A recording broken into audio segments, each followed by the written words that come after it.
Welcome to our time of review as we seek to solidify what we've read this past week and also place it back into the story arc. As you're reading the Gospels, for me, as I read the Gospels, I'm like, wow, Jesus lived in a really broken world full of broken people who had all kinds of problems. And it was constant engagement with one level of brokenness to the next. And so I think about, imagine what the disciples are learning as they're watching Jesus interact with the brokenness of their world. So as I thought about the reading and put it back into the story arc of the Bible, I thought, well, the world has always been extremely broken since the fall. Ever since Adam and Eve were kicked out of the garden, everyone lives outside of the presence of God. And so what you're going to see is brokenness at every level. And so you see Jesus interacts with the brokenness that's around them.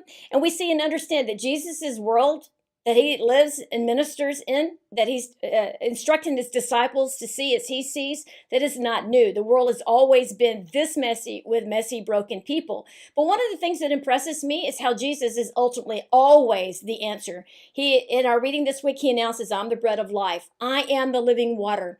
And so what Jesus has come to do, he's come to show us what wholeness looks like. Wholeness for the first time, to see a whole person who's the God-man, who's the Son of God, the Son of Man, that he is perfect in every way, that he is unbroken, he is solidly whole in the essence of his being. But what does he do? He doesn't stand outside, live in the margins. No, he gets in and he gets his hands dirty. Why? Because he, the whole perfect one, has come into a world of brokenness to bring health and healing and life. So when he announces, I am the bread of life, he's begging them, come, take and eat. When he announces that he's the living water, he's begging them to come, participate of the life which I will give you. So as you read the Gospels and you think about what all is going on there, you have to think about the world, the background. You have to make observations about who Jesus encounters, how he encounters that person, and what might the disciples be learning as they're watching Jesus interact with that world. Why? Because after Pentecost, they're going to be released to be God's representative on earth,